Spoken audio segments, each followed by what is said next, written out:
धाकड़ खबर बेखौफसुमा बेबाक अंदाज। धाकड़ खबर के न्यूज रूम से मैं आपके साथ हूं अकरम रईस खान। भारत जोड़ो यात्रा में शामिल होने से इनकार करने वाले उत्तर प्रदेश के पूर्व मुख्यमंत्री और समाजवादी पार्टी के राष्ट्रीय अध्यक्ष, बल्कि यह कहना कुछ ज्यादा सही होगा कि 2017 में राहुल गांधी के साथ गली गली घूमकर उत्तर प्रदेश में विधानसभा का चुनाव लड़ने वाले अखिलेश यादव को लेकर आज राहुल गांधी ने अपनी प्रेस कॉन्फ्रेंस के दौरान बहुत कुछ काफी दिलचस्प कहा है। बोलती हुई तस्वीरों की ज़बानी आपके सामने रखने की कोशिश करूंगा। साथ ही आपको बताऊंगा कि वरुण गांधी, जी हां, वो वरुण गांधी जो वर्तमान समय में भारतीय जनता पार्टी के सांसद हैं पीलीभीत से, और उनकी माता सुल्तानपुर से सांसद हैं भारतीय जनता पार्टी की, उनके बारे में जो चर्चाएं चल रही हैं कि वो कांग्रेस में शामिल हो सकते हैं, भाजपा को छोड़ सकते हैं, उन्हें लेकर राहुल गांधी ने किस तरह की प्रतिक्रिया दी है, क्योंकि उनसे उनका पारिवारिक मामला भी है। इसके अलावा आपके सामने ये भी रखने की कोशिश करूंगा कि गौतम अडानी जो नरेंद्र मोदी के दौर में दुनिया के अंदर भारत का सबसे बड़ा मालदार बन गया है, मुकेश अंबानी को पीछे छोड़कर, उसका हाल फिलहाल में एक इंटरव्यू हुआ है। इंटरव्यू के दौरान कुर्सियां कैसे बदली गई हैं, टेलीप्रॉम्प्टर का कैसे इस्तेमाल हुआ है, उस पर राहुल गांधी ने क्या अपनी राय दी है। तो फिलहाल इधर उधर की बातों को छोड़ देते हैं, सबसे पहले गौतम अडानी से ही शुरुआत करते हैं। My one question I get, so why am I not allowed to use a teleprompter? मैंने क्या गलती की है? मतलब आप प्रधानमंत्री को टेलीप्रॉम्प्टर यूज करने देते हो, आप दूसरों को भी टेलीप्रॉम्प्टर यूज करने देते हो, तो मुझे क्यों नहीं? नहीं, मगर ऑप्शन तो देना चाहिए। पर एक और सवाल है राहुल, नहीं, मेरा दूसरा है। नहीं, आप बार बार क्यों प्रेस कॉन्फ्रेंस? नहीं, मेरा दूसरा भी सवाल है, और भी अच्छा सवाल है। ये सवाल मैं मतलब बहुत इंटरेस्टिंग सवाल है।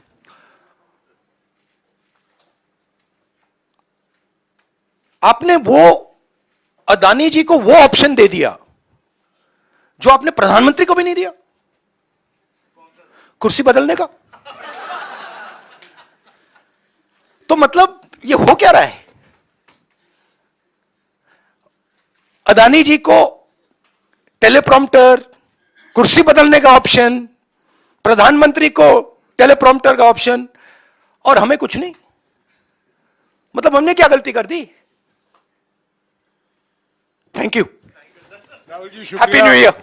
राहुल जी शुक्रिया। सुन लिया आपने गौतम अडानी को लेकर राहुल गांधी ने क्या कहा, बताया कि कैसे नरेंद्र मोदी के सामने तो सिर्फ टेलीप्रॉम्प्टर का इस्तेमाल किया जाता है, लेकिन गौतम अडानी के सामने टेलीप्रॉम्प्टर का इस्तेमाल ही नहीं किया गया, बल्कि चेयर भी बदल गई। जबकि ये कभी नहीं होता है कि इंटरव्यू करते हुए चेयर बदल जाए, इधर का बंदा उधर बैठ जाए, उधर का बंदा इधर बैठ जाए। तो कटाक्ष किया है और कहा है कि नया साल आ रहा है, नए साल में क्या ऐसा मौका हमें भी दोगे। यानी कि वो मीडिया से कहना चाह रहे हैं कि भारत जोड़ो यात्रा अब दिल्ली से शुरू होकर कश्मीर जाने वाली है, अभी तक तो आप लोगों ने दूरी बनाए रखी है, क्या अब भी इसको कवरेज नहीं दोगे, कुछ इस एंगल से कुछ इस एंगल से दिखाने की कोशिश नहीं करोगे। बहुत जबरदस्त कटाक्ष मीडिया पर राहुल गांधी ने किया है। अब बात कर लेते हैं वरुण गांधी को लेकर।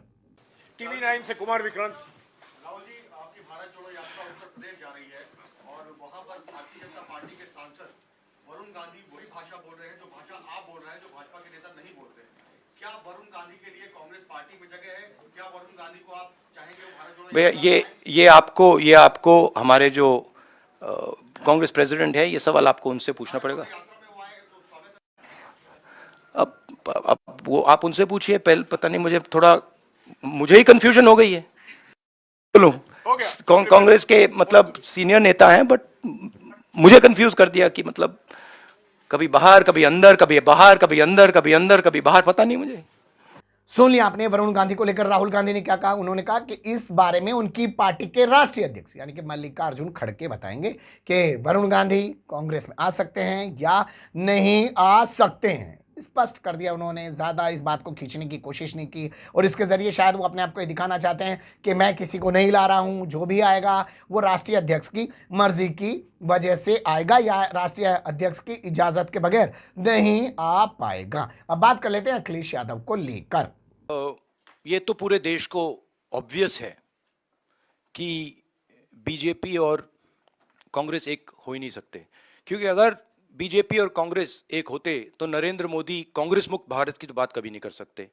मतलब हो ही नहीं सकता कि अगर बीजेपी के नेता कह रहे हैं कांग्रेस मुक्त करो, इसका मतलब वो कह रहे हैं कि बीजेपी को भी मुक्त कर, बीजेपी इसको भी मिटा दो। वो तो नहीं कह रहे हैं।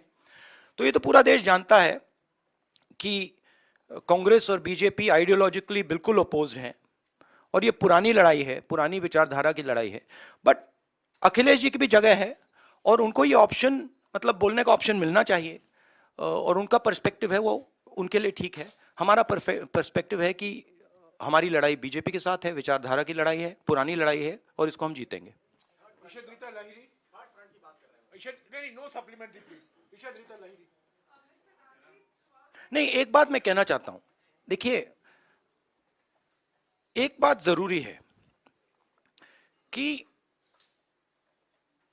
ये आइडिया, अब ये टैक्टिकल पॉलिटिकल फाइट नहीं रही, मतलब कि उसमें अब वो एक विचारधारा के हाथ में है, ठीक है, और अब वो हिंदुस्तान की पॉलिटिकल स्पेस को पूरी तरह से डोमिनेट कर रहे हैं। अब उनको हराने के लिए एक विचारधारा की जरूरत होगी। और मैं ऑपोजिशन की बहुत रिस्पेक्ट करता हूं और ऑपोजिशन के लोग मुझे बहुत अच्छे लगते हैं, और मगर मैं ये कहना चाहता हूं कि अगर आप समाजवादी पार्टी को देखें तो उनके पास एक नेशनल विचारधारा नहीं है।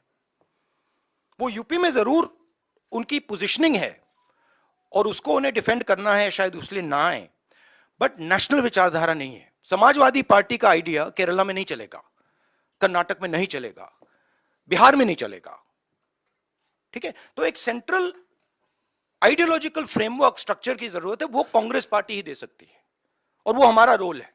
मगर हमारा रोल ये भी है कि जो ऑपोजिशन के लोग हैं वो कंफर्टेबल फील करें और उनकी रिस्पेक्ट हो, म्यूचुअल रिस्पेक्ट, मतलब वो भी हमारी करें, हम भी उनके करें। सुन लिया आपने अखिलेश यादव को लेकर काफी लंबा बोले हैं राहुल गांधी। उन्होंने साफ कहा कि उनकी अपनी एक विचारधारा है, अपना एक सोच है, अपना पार्टी है, उसका उन्हें डिफेंड करना चाहिए, उसका उन्हें जो है समर्थन करना चाहिए। लेकिन लास्ट में वो ये भी कह गए हैं कि आखिर में आते आते सब एक ही जगह आ जाएंगे। तो सबको अपनी कुर्सी बचानी है, सबको अपनी कुर्सी प्यारी है, ये इस बात का मतलब निकाला जा सकता है। कांग्रेस जिस तेजी से बढ़ रही है, अगर वो इस तेजी से बढ़ पाई जैसा कि दिखाई दे रहा है फिलहाल, तो जगह किसकी सिमटेगी? समाजवादी पार्टी की, बहुजन समाज पार्टी की, या जितनी भी स्थानीय पार्टी हैं उनकी जगह सिमटेगी। क्योंकि कांग्रेस का जो 90 के दशक में वोट छिटका मुसलमानों का, दलितों का, वो इन पार्टियों के पास चला गया। अगर वो वोट वापस कांग्रेस के पास आ जाता है तो मुसीबत तो इन्हीं पार्टी के लिए होगी। तो बने रहिएगा धक्कड़ खबर के साथ। फिर ऐसे ही किसी सुलगते हुए या उलझते मुद्दे लेकर मैं आपके सामने हूंगा हाजिर। फिलहाल अभी मुझे दें इजाजत।